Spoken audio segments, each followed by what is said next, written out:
पंजाब वासियों जे पंजाब बचदा ते बचा लो, नहीं तो आने वाला समा फिर एवें दा होना जे कि खप्पण ही चिट्टे मिलिया करने पंजाब दे विचों, बाकी सब कुछ होना ब्लैक। IPS अफसर कुंवर विजय प्रताप सिंह बड़ा हुशियार अफसर सी, पर हुण कुछ सियासी लीडरां दे कागजां दे विच बड़ा नलायक है। 3.25 लाख करोड़ दा करजा है पंजाब दे सिर दे उत्ते, आपां ते नहीं चढ़ाया है। एक रीजन सी पार्टी ਨੂੰ ਨਿੰਦਣ ਦਾ, एक रीजन सी कि ਜਿਹੜੇ ਬਿੱਲ ਸੀ ਕਿਸਾਨ ਮਾਰੂ ਸੀ ਸਾਨੂੰ ਲੱਗਦੇ ਸੀ, ਤੇ ਉਸੇ ਚੱਕਰ ਦੇ ਵਿੱਚ ਆਪਾਂ ਬੋਲਦੇ ਰਹੇ ਹਾਂ ਜੋ ਵੀ ਆ, ਪਰ ਸਾਡਾ ਬੋਲਣਾ ਜਾਇਜ਼ ਸੀ। ਬੜੀਆਂ ਸ਼ਹੀਦੀਆਂ ਵੀ ਹੋਈਆਂ ਉੱਥੇ, ਪਰ ਉਹ ਬਿੱਲ ਰੱਦ ਹੋ ਗਏ। ਤੇ ਬੜੀ ਦਰਿਆਦਿਲੀ ਵਿਖਾਈ ਆ ਪ੍ਰਧਾਨ ਮੰਤਰੀ ਜੀ ਨੇ, ਨਰਿੰਦਰ ਮੋਦੀ ਜੀ ਨੇ, ਕਿ ਗੁਰਪੁਰਬ ਵਾਲੇ ਦਿਨ ਜਿਹੜੇ ਬਿੱਲ ਰੱਦ ਕੀਤੇ, ਨਾਲ ਪੂਰੀ ਕੌਮ ਤੋਂ, ਸਿੱਖ ਕੌਮ ਤੋਂ ਮਾਫੀ ਵੀ ਮੰਗੀ, ਪੂਰੇ ਕਿਸਾਨਾਂ ਤੋਂ, ਕਿ ਜੇ ਸਾਡੇ ਕੋਲ ਕੁਝ ਮਿਸ ਅੰਡਰਸਟੈਂਡਿੰਗ ਹੋ ਗਈ ਸੀ ਤੇ ਆਪਾਂ ਮਾਫੀ ਮੰਗਦੇ। ਇਸ ਤੋਂ ਵੱਡੀ ਕੋਈ ਲੱਗਦਾ ਨਹੀਂ ਮੈਨੂੰ ਕੀ ਚੀਜ਼ ਹੋਊਗੀ ਕਿ ਐਡੀ ਵੱਡੀ ਸ਼ਖਸੀਅਤ ਇੱਕ ਦੇਸ਼ ਦਾ ਪ੍ਰਧਾਨ ਮੰਤਰੀ ਮਾਫੀ ਮੰਗੇ, ਤੇ ਫਿਰ ਸਾਡੇ ਦਿਲ ਦੇ ਵਿੱਚ ਕੋਈ ਮਲਾਲ ਨਹੀਂ ਗਾ ਹੈਗਾ। 129 ਸਾਬਕਾ MLA ਨੇ ਪੰਜਾਬ ਦੇ, ਜਿਨ੍ਹਾਂ ਦੀਆਂ 2-2 ਲੱਖ ਤੋਂ ਲੈ ਕੇ 5-5 ਲੱਖ ਤੱਕ ਪੈਨਸ਼ਨਾਂ ਨੇ ਮਹੀਨੇ ਦੀਆਂ, ਸਭ ਉਹਨਾਂ ਦੇ ਖਾਤਿਆਂ ਦੇ ਵਿੱਚ ਹੀ ਆਇਆ ਏ। 80,000 रुपये का कर्ज लैके बच्चा मां की कुख चो जमदा है, कर्ज लाउंदा लाउंदा ही मर जाता है, इत्थे मुल ना पैंदा काम दा है। एक सोचने वाली गल है, कर्जा किसने चढ़ाया है? सवेर आम इंसान सवेर तो लैके शाम तक टैक्स दिंदा है, ये कर्जा किसने चढ़ाया है? सुनिया न्यू चंडीगढ़ एक सुख विलास नाम का होटल आ, उस एरिए नूं डेवलप करने वास्ते 30,000 करोड़ का सड़की जाल विछाया है। ਦਾ ਬਹੁਤ ਹੀ ਧਾਰਮਿਕ ਸਥਾਨ ਸੀ ਗੋਲਡਨ ਟੈਂਪਲ ਹਰਮੰਦਰ ਸਾਹਿਬ, ਉਹਦੇ ਉੱਤੇ ਅਟੈਕ ਕਰਨ ਤੋਂ ਬਾਅਦ ਚ ਵੀ ਮਾਫੀ ਨਹੀਂ ਮੰਗੀ, ਐਡੀਆਂ ਤੁਹਾਨੂੰ ਪਤਾ ਹੀ ਆ। ਤੇ ਉਹਨਾਂ ਨੇ ਤਾਂ ਬੜੀ ਦਰਿਆਦਿਲੀ ਵਿਖਾਈ ਹੈ, ਤੇ ਆਪਾਂ ਨਾਲ ਆ ਹੁਣ। ਤੇ ਖੁਸ਼ ਮਿਜਾਜ ਕਪਤਾਨ ਸਾਡਾ ਤੰਬੂ ਪਹਾੜਾਂ ਵਿੱਚ ਹੀ ਰਹਿੰਦਾ ਹੈ, ਧਰਨੇ ਲਾਉਣ ਨੂੰ ਰਿਹਾਇਸ਼ ਰੱਖੀ ਆ ਪਟਿਆਲੇ, ਤੇ ਚੰਡੀਗੜ੍ਹ ਜਨਾਬ ਫਾਰਮ ਹਾਊਸ ਵਿੱਚ ਹੀ ਬਹਿੰਦਾ ਹੈ। ਸਾਡੇ ਕਿਸਾਨ ਆਗੂ ਵੀ ਇਸ ਤਰ੍ਹਾਂ ਦੇ ਹੈਗੇ ਸੀ ਜਿਹੜੇ ਅੰਦਰ ਖਾਤੇ ਕਿਤੇ ਨਾ ਕਿਤੇ ਮਿਲੇ ਹੋਏ ਸੀ। ਇਸ ਸੰਘਰਸ਼ ਨੂੰ ਇੱਕ ਜ਼ਰੀਆ ਵੀ ਬਣਾਇਆ ਗਿਆ, ਪੈਸਾ ਕਮਾਉਣ ਦਾ ਕਹਿ ਲਓ, ਕੁਝ ਸ਼ੌਹਰਤ ਲੈਣ ਦੀ, ਕੋਈ ਚੌਧਰਾਂ ਦੀ ਭੁੱਖ ਕਰਕੇ ਵੀ ਇਸ ਨੂੰ ਲੰਬਾ ਕੀਤਾ ਗਿਆ ਸੀ। ਸਿਆਸਤ ਦੇ ਭ੍ਰਿਸ਼ਟ ਅਫਸਰਾਂ ਨੇ ਮੇਰਾ ਹੱਸਦਾ ਪੰਜਾਬ ਖਾ ਲਿਆ, ਕੁਦਰਤੀ ਸਰੋਤ ਨੇ ਰੇਤਾ ਤੇ ਬਜਰੀ, ਇਹਨਾਂ ਨੇ ਹਿੱਸਾ ਦਰਿਆਵਾਂ ਦੇ ਵਿੱਚ ਪਾ ਲਿਆ। 700 रुपया सरकारी फीस आ मैरिज रजिस्ट्रेशन की, 13-14 हज़ार नूं पैंदी है। तहसीलदार के नक के थले एक लोटूआं की टोली बहिंदी है। ਮੰਨਦੀਆਂ ਸੀ ਸਰਕਾਰਾਂ, ਮੰਨਦੀਆਂ ਸੀ, ਪਰ ਖਿੱਚਿਆ ਇਹਨੂੰ ਲੰਬਾ ਖਿੱਚਿਆ ਗਿਆ, ਕਿਤੇ ਨਾ ਕਿਤੇ ਪੈਸੇ ਇਕੱਠੇ ਕਰਨੇ, ਕਿਤੇ ਸ਼ੌਹਰਤ ਲੈਣ ਵਾਸਤੇ, ਲਾਲਸਾ, ਮੁੱਖ ਮੰਤਰੀ ਦੇ ਚਿਹਰੇ ਦੀ ਲਾਲਸਾ, ਬੜੀਆਂ ਚੀਜ਼ਾਂ ਸੀ, ਇਸ ਕਰਕੇ ਜ਼ਿਆਦਾ ਲੰਬਾ ਖਿੱਚਿਆ ਗਿਆ ਸੀ। ਤੇ ਬਾਕੀ ਹੁਣ ਅੰਦੋਲਨ ਖਤਮ ਆ। ਜਿਸ ਤਰ੍ਹਾਂ ਕਿਸਾਨ ਆਗੂਆਂ ਨੇ ਵੀ ਆਪਣੀ ਦੂਸਰੀ ਸਿਆਸੀ ਜਮਾਤਾਂ ਵਾਂਗੂ ਉਹ ਵੀ ਇੱਕ ਸਿਆਸੀ ਜਮਾਤ ਬਣਾ ਕੇ ਆਪਣੀ ਇਲੈਕਸ਼ਨ ਲੜ ਰਹੇ ਆ, ਤੇ ਸਾਡਾ ਹੁਣ ਉਹਨਾਂ ਦੇ ਨਾਲ ਕੋਈ ਏਡਾ ਹੈ ਨਹੀਂ। ਇਹ ਖੂਨ ਪੀਣੀਆਂ ਜੋਕਾਂ ਆਪ ਹੀ ਤਿਆਰ ਕੀਤੀਆਂ ਨੇ ਸਰਦਾਰ ਜੀ, ਇਹ ਖੂਨ ਪੀਣੀਆਂ ਜੋਕਾਂ ਆਪ ਹੀ ਤਿਆਰ ਕੀਤੀਆਂ ਨੇ ਸਰਦਾਰ ਜੀ। ਉਂਝ ਆਪਣੇ ਆਪ ਨੂੰ ਫੰਨੇ ਖਾਂ ਕਹਾਉਂਦੇ ਹੋ, ਚੱਡਿਆਂ 'ਚ ਪੂਛ ਲੈ ਕੇ 8-8 ਮੀਟਰ ਦੀਆਂ ਪੱਗਾਂ ਬੰਨ੍ਹ ਕੇ ਇਹਨਾਂ ਮੰਤਰੀਆਂ ਦੇ ਭੱਜ ਕੇ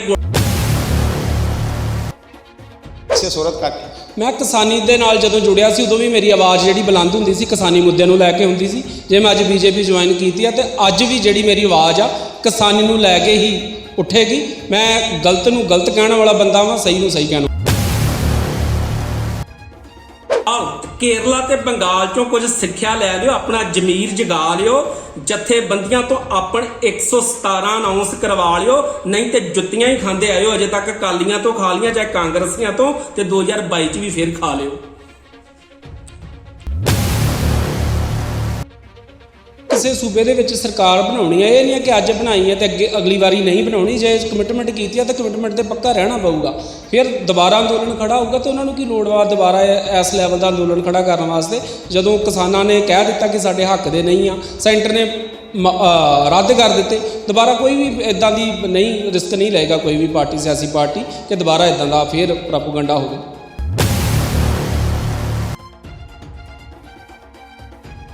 ਪਤਾ ਹੀ ਆ, ਤੇ ਉਹਨਾਂ ਨੇ ਤਾਂ ਬੜੀ ਦਰਿਆਦਿਲੀ ਵਿਖਾਈ ਹੈ, ਤੇ ਆਪਾਂ ਨਾਲ ਆ ਹੁਣ। ਇਹ ਗੱਲ ਤੇ ਅਸੀਂ ਵੀ ਮੰਨਦੇ ਹਾਂ, ਕਿਉਂਕਿ ਧਾਰਮਿਕ ਗ੍ਰੰਥਾਂ 'ਚ ਵੀ ਲਿਖਿਆ ਹੈ ਕਿ ਮਾਫੀ ਮੰਗਣਾ ਜਿਹੜਾ ਹੈ ਨਾ ਉਹਨੂੰ ਮਾਫ ਕਰ ਦੇਣਾ ਚਾਹੀਦਾ ਜਦੋਂ ਮਾਫੀ ਮੰਗ ਲਵੇ। ਪਰ ਲੱਗਦਾ ਨਹੀਂ ਬੜੀ ਲੰਬੀ ਹੋ ਗਈ ਹੈ ਮਾਫੀ, ਕਿਉਂਕਿ ਇਸ ਲੰਬੇ ਸਮੇਂ ਦੇ ਵਿੱਚ 700 ਤੋਂ ਵੱਧ ਕਿਸਾਨਾਂ ਦੀਆਂ ਜਾਨਾਂ ਚਲੇ ਗਈਆਂ ਸੀ। ਕਿਵੇਂ ਤੁਸੀਂ ਉਹ ਚੀਜ਼ ਨੂੰ ਭੁੱਲ ਸਕਦੇ? ਕੁਝ ਸਾਡੇ ਕਿਸਾਨ ਆਗੂ ਵੀ ਇਸ ਤਰ੍ਹਾਂ ਦੇ ਹੈਗੇ ਸੀ ਜਿਹੜੇ ਅੰਦਰ ਖਾਤੇ ਕਿਤੇ ਨਾ ਕਿਤੇ ਮਿਲੇ ਹੋਏ ਸੀ।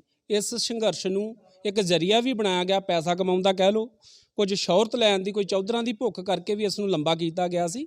ਮੰਨਦੀਆਂ ਸੀ ਸਰਕਾਰਾਂ, ਮੰਨਦੀਆਂ ਸੀ, ਪਰ ਖਿੱਚਿਆ ਇਹਨੂੰ ਲੰਬਾ ਖਿੱਚਿਆ ਗਿਆ, ਕਿਤੇ ਨਾ ਕਿਤੇ ਪੈਸੇ ਇਕੱਠੇ ਕਰਨੇ, ਕਿਤੇ ਸ਼ੌਹਰਤ ਲੈਣ ਵਾਸਤੇ ਲਾਲਸਾ, ਮੁੱਖ ਮੰਤਰੀ ਦੇ ਚਿਹਰੇ ਦੀ ਲਾਲਸਾ, ਬੜੀਆਂ ਚੀਜ਼ਾਂ ਸੀ, ਇਸ ਕਰਕੇ ਜ਼ਿਆਦਾ ਲੰਬਾ ਖਿੱਚਿਆ ਗਿਆ ਸੀ। ਤੇ ਬਾਕੀ ਹੁਣ ਅੰਦੋਲਨ ਖਤਮ ਆ। ਜਿਸ ਤਰ੍ਹਾਂ ਕਿਸਾਨ ਆਗੂਆਂ ਨੇ ਵੀ ਆਪਣੀ ਦੂਸਰੀ ਸਿਆਸੀ ਜਮਾਤਾਂ ਵਾਂਗੂ ਉਹ ਵੀ ਇੱਕ ਸਿਆਸੀ ਜਮਾਤ ਬਣਾ ਕੇ ਆਪਣੀ ਇਲੈਕਸ਼ਨ ਲੜ ਰਹੇ ਆ, ਤੇ ਸਾਡਾ ਹੁਣ ਉਹਨਾਂ ਦੇ ਨਾਲ ਕੋਈ ਏਡਾ ਹੈ ਨਹੀਂ। ਤੁਸੀਂ ਕਹਿ ਰਹੇ ਹੋ ਕਿ ਸ਼ੋਹਰਤ ਲੈਣ ਵਾਸਤੇ ਇਹ ਕਿਸਾਨ ਜਥੇਬੰਦੀਆਂ ਇਸ ਅੰਦੋਲਨ 'ਚ ਜੁੜ ਗਈਆਂ, ਇਸ ਅੰਦੋਲਨ 'ਚ ਨਿੱਤਰ ਗਈਆਂ, ਪਰ ਲੱਗਦਾ ਨਹੀਂ ਕਿ ਗੋਲਡੀ ਮਾਨੇਪੁਰੀਆ ਵੀ ਸ਼ੋਹਰਤ ਚਾਹੁੰਦਾ। ਪਹਿਲਾਂ ਕਿਸਾਨੀ ਅੰਦੋਲਨ ਨਾਲ ਜੁੜਿਆ ਰਿਹਾ ਤੇ ਹੁਣ ਰਾਜਨੀਤੀ 'ਚ ਕੁੱਦ ਰਿਹਾ ਇਸੇ ਸ਼ੋਹਰਤ ਕਰਕੇ।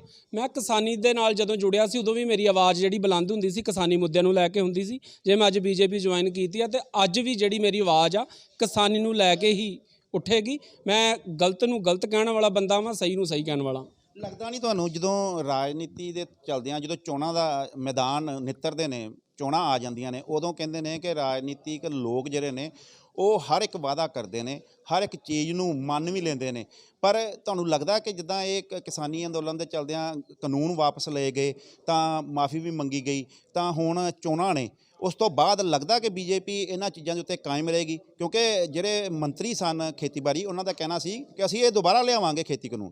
ਲੱਗਦਾ ਕਿ ਆਪਣੇ ਵਾਅਦਿਆਂ ਦੇ ਉੱਤੇ ਜਾਂ ਆਪਣੀਆਂ ਮਾਫੀਆਂ ਦੇ ਉੱਤੇ ਟਿਕੀ ਰਹੇਗੀ? ਜੇ ਕਿਸੇ ਸੂਬੇ ਦੇ ਵਿੱਚ ਸਰਕਾਰ ਬਣਾਉਣੀ ਹੈ, ਇਹ ਨਹੀਂ ਹੈ ਕਿ ਅੱਜ ਬਣਾਈ ਹੈ ਤੇ ਅੱਗੇ ਅਗਲੀ ਵਾਰੀ ਨਹੀਂ ਬਣਾਉਣੀ। ਜੇ ਕਮਿਟਮੈਂਟ ਕੀਤੀ ਹੈ ਤਾਂ ਕਮਿਟਮੈਂਟ ਤੇ ਪੱਕਾ ਰਹਿਣਾ ਪਊਗਾ। ਫਿਰ ਦੁਬਾਰਾ ਅੰਦੋਲਨ ਖੜਾ ਹੋਊਗਾ ਤੇ ਉਹਨਾਂ ਨੂੰ ਕੀ ਲੋੜ ਵਾ ਦੁਬਾਰਾ ਇਸ ਲੈਵਲ ਦਾ ਅੰਦੋਲਨ ਖੜਾ ਕਰਨ ਵਾਸਤੇ, ਜਦੋਂ ਕਿਸਾਨਾਂ ਨੇ ਕਹਿ ਦਿੱਤਾ ਕਿ ਸਾਡੇ ਹੱਕ ਦੇ ਨਹੀਂ ਆ, ਸੈਂਟਰ ਨੇ ਰੱਦ ਕਰ ਦਿੱਤੇ। ਦੁਬਾਰਾ ਕੋਈ ਵੀ ਇੱਦਾਂ ਦੀ ਨਹੀਂ, ਰਿਸਕ ਨਹੀਂ ਲਏਗਾ ਕੋਈ ਵੀ ਪਾਰਟੀ, ਸਿਆਸੀ ਪਾਰਟੀ, ਕਿ ਦੁਬਾਰਾ ਇੱਦਾਂ ਦਾ ਫਿਰ ਪ੍ਰੋਪੇਗੈਂਡਾ ਹੋਵੇ। ਤੁਹਾਨੂੰ ਲੱਗਦਾ ਕਿ ਕਿਸਾਨ ਜਿਹੜੇ ਨੇ ਉਹ ਵੀ ਆਪਣੀਆਂ ਪਾਰਟੀਆਂ ਬਣਾ ਕੇ ਨਿੱਤਰ ਚੁੱਕੇ ਨੇ ਚੋਣ ਮੈਦਾਨ 'ਚ, ਇਸੇ ਚੋਣ ਅਖਾੜੇ ਨੂੰ ਜਾਂ ਇਸੇ ਰਾਜਨੀਤੀ ਨੂੰ ਜਿੱਥੇ ਗੰਦਾ ਕਿਹਾ ਜਾਂਦਾ ਸੀ, ਗੰਦਗੀ ਕਿਹਾ ਜਾਂਦਾ ਸੀ, ਗੰਦਾ ਛੱਪੜ ਕਿਹਾ ਜਾਂਦਾ ਸੀ, ਅੱਜ ਉਹਦੇ ਵਿੱਚ ਹੀ ਕਿਸਾਨ ਜਥੇਬੰਦੀਆਂ ਵੀ ਉਤਰ ਚੁੱਕੀਆਂ ਨੇ ਤੇ ਗੋਲਡੀ ਮਾਨੇਪੁਰੀਆ ਵੀ ਉਤਰ ਚੁੱਕਾ। ਨਹੀਂ, ਮੈਂ ਜੇ ਮੇਰੇ ਕੋਈ ਲਾਲਸਾ ਹੁੰਦੀ ਮਨ ਦੇ ਵਿੱਚ, ਮੈਂ ਵੀ ਟਿਕਟ ਦੀ ਡਿਮਾਂਡ ਕਰਦਾ ਕਿ ਗੋਲਡੀ ਮਾਨੇਪੁਰੀਆ ਨੂੰ ਵੀ MLA ਬਣਾ ਦਿੱਤਾ ਜਾਵੇ। ਮੇਰਾ ਇੱਦਾਂ ਦੀ ਮਨਸ਼ਾ ਕੋਈ ਨਹੀਂ ਆ। ਮੈਂ ਇੱਕ ਸੇਵਾ ਦੇ ਤੌਰ ਤੇ ਹੀ ਉਤਰਿਆ ਵਾਂ। ਸਟੈਪ ਇਨ ਕਰਨਾ ਪੈਂਦਾ ਵਾ ਜਦੋਂ ਕੋਈ ਕਮੀ ਹੋਵੇ, ਕੁਝ ਲੋਕਾਂ ਦੀ ਆਵਾਜ਼ ਦੂਰ ਤੱਕ ਪਹੁੰਚਾਉਣੀ ਹੋਵੇ, ਕਿਸੇ ਨੂੰ ਦੱਸਣੀ ਹੋਵੇ, ਤਾਂ ਉਸ ਚੀਜ਼ ਦੇ ਵਿੱਚ ਉਤਰਨਾ ਪਊਗਾ। ਚਿੱਕੜ ਨੂੰ ਸਾਫ਼ ਕਰਨਾ ਤਾਂ ਚਿੱਕੜ ਦੇ ਵਿੱਚ ਵੜ ਕੇ ਸਾਫ਼ ਕੀਤਾ ਜਾਊਗਾ। ਤੇ ਮੇਰਾ ਵੀ ਉੱਦਾਂ ਦਾ ਹੀ ਹਿਸਾਬ ਕਿਤਾਬ। ਮੈਂ ਕੋਈ ਬਹੁਤਾ ਵੱਡਾ ਖਿਡਾਰੀ ਨਹੀਂ ਕਿ ਮੈਂ ਬੜਾ ਵੱਡਾ ਪੋਲੀਟੀਸ਼ੀਅਨ ਆ। ਮੇਰੀ ਆਵਾਜ਼ ਜਿਹੜੀ ਆ ਕਿਸਾਨੀ ਨੂੰ ਲੈ ਕੇ ਆਵਾਜ਼ ਬੁਲੰਦ ਹੁੰਦੀ ਸੀ ਪਹਿਲੋਂ, ਹੁਣ ਵੀ ਮੈਂ ਉਹੀ ਚੀਜ਼ ਕਰਾਂਗਾ ਪਾਰਟੀ ਦੇ ਵਿੱਚ ਵੀ। ਤੁਹਾਨੂੰ ਵੀ ਐਡਾ ਲੰਬਾ ਸੰਘਰਸ਼ ਚੱਲਿਆ, ਇੰਨਾ ਕੁਝ ਹੋਇਆ, ਇੰਨਾ ਕੁਝ ਕੇਂਦਰ ਸਰਕਾਰ ਦੇ ਖਿਲਾਫ, ਮੋਦੀ ਦੇ ਖਿਲਾਫ ਬੋਲਿਆ ਗਿਆ, ਕਈ ਕੁਝ ਕਿਹਾ ਗਿਆ ਸਟੇਜਾਂ ਦੇ ਉੱਤੋਂ, ਪਰ ਲੱਗਦਾ ਨਹੀਂ ਤੁਹਾਨੂੰ ਕਿ ਅਸੀਂ ਉਹ ਜਲਦੀ ਭੁੱਲਦੇ ਜਾ ਰਹੇ? ਨਹੀਂ, ਇਸ ਤਰ੍ਹਾਂ ਦਾ ਕੁਝ ਨਹੀਂ।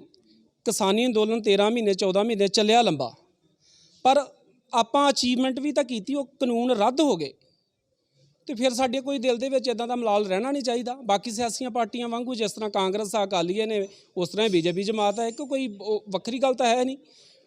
ਕਿਰਦਾਰ ਚੰਗਾ ਹੋਣਾ ਚਾਹੀਦਾ, ਭਾਵੇਂ ਆਪਾਂ ਕਿਸੇ ਵੀ ਪਾਰਟੀ ਦੇ ਵਿੱਚ ਵਾਂ ਤੇ ਪਾਰਟੀ ਆਪਣੇ ਆਪ ਹੀ ਚੰਗੀ ਹੋ ਜਾਂਦੀ ਆ। ਜੇ ਜਿਹੜੀ ਬਹੁਤੀ ਕਿਸਾਨ ਹਤਿਆਸ਼ੀ ਜਿਹੜੀਆਂ ਬਣਦੀਆਂ ਨੇ, ਜੋ ਮਰਜ਼ੀ, ਜੇ ਕਿਰਦਾਰ ਬੰਦੇ ਦਾ ਚੰਗਾ ਨਹੀਂ ਤਾਂ ਉੱਥੇ ਵੀ ਉਹਨਾਂ ਨੇ ਚੰਗਾ ਕੰਮ ਨਹੀਂ ਕਰਨਾ।